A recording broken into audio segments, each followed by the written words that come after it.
cops who are constantly sitting there idling are causing a lot of emissions in our state. So if that's the biggest contributor, why don't we start by looking at how we can address that? Does that make sense? Okay. So part of emissions is this idea of idling. Now, how many people here are aware of car idling? Like you notice it in parking lots? Oh, yeah. Okay, how many people here get furious about car idling? Okay, anybody get triggered? Okay. How many people realize sometimes you might be sitting in the car and you're waiting for your kid to pick up or drop off, and your car's been on several minutes? Any guilt? Any guilty people? Okay, we've all been there. How many people realize you really don't, you try not to idle, but then you find yourself scrolling through your phone, and next thing you know, it's 20 minutes later and your car's on and you're like, oh my gosh, I can't believe I just did that. Do you have any phone idlers? I suspect one of the biggest problems that we haven't even addressed because it's new is phone idling. You walk by somebody in the parking lot, they need to get out, they're meeting their friend for coffee, they see something on Facebook, and 20 minutes later, they forgot they were sitting there with their car on.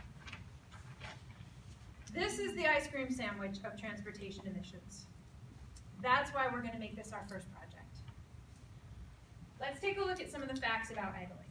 Number one, idling wastes gas. Okay, so let's take a look at somebody's normal day. So they've got 5 minutes of their car warming up because somebody told them they should warm their car up while it's sitting there, right? We've got 3 minutes at the bank drive-through. We've got 4 minutes looking at your phone before you go into work.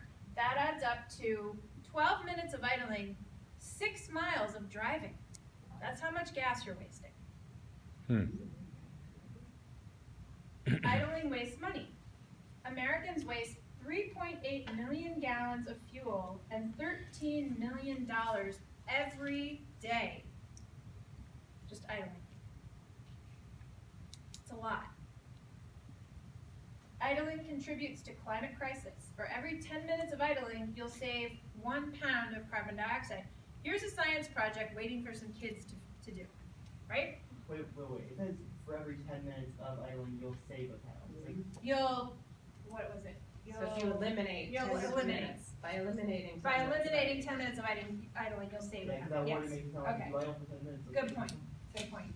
Idling is bad for your engine. How many have grown up to think it's worse for your engine to turn your car off and then back on than to let it idle? You're gonna ruin your style. You're gonna ruin your car. And how many have been raised to think you need to turn your car on and let it warm up before you drive it, or you could hurt your car? No. Okay. In the winter. In the winter. Yeah. Just like a week or 2 ago, I was going to go drive to school, and my mom was like, "Okay, Alex, your car is really foggy, so I know there's an environmentalist in this, but you're gonna have to idle for like 3 minutes." And I was just like, I was there for like 1 minute, and I was just like, oh, you know what? I can't even do this. Well, you want to be safe though, right? We always want to be safe. Well, Mom just wants you to be able to see out the window. I just put on the windshield wiper. Okay. Idling is bad for our health. We have a friend coming in. Ruth here yet? Okay, oh, hi Ruth. Hi. Come on over. Okay. So I'd like to welcome Ruth she's our pop-up panelist expert from the American Lung Association. All right. Because another reason we chose idling as our first project is because suburban people are concerned about our children, like everybody. So if you're sitting in the pickup and drop-off line and you're idling, that could actually impact human health. So thank you, Ruth, for being here. You can just take it from there. No, I appreciate it. I appreciate the opportunity to be here. And so, really, I think I'm very happy that health is being brought into this conversation because I think it brings more people into the conversation overall when we're talking about climate change and how to improve, the planet that we live in. Because sadly, environment doesn't always bring people in, but people want to live longer, healthier lives, so that can really bring people into the conversation. So as the Lung Association, we care a lot about the air that we're breathing. And so idling, I think Carrie did a great job of just talking about the amount and like the compounding of what it is. You're sitting in that car. One thing that really popped out to me is, I'm just gonna look at my notes because I had a lot to make sure I wanted ton of your time, is just that, what is it? Now I'm gonna, sorry. And guys, hopefully you're gonna be going out talking about this, so you may wanna take a few notes, cause this is a good one to pitch to people. Yeah.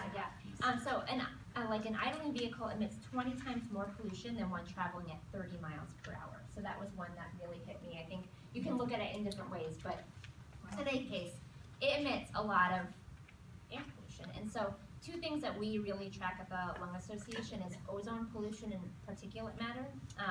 And just to make sure we're all on the same page, I think I talk about this all the time, but ozone, I think sometimes people say, ozone, don't we want more of it? We were concerned about the ozone layer, and that's not what we're talking about. We're talking about ground level ozone smog, essentially.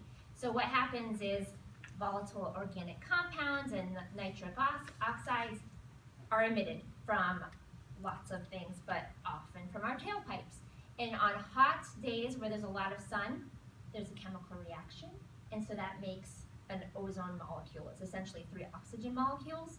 But what happens is, when we breathe those in, it's really bad for our lungs. It's almost like a sunburn on our lungs. So we're really concerned about that. There's like overall, makes it more difficult to breathe.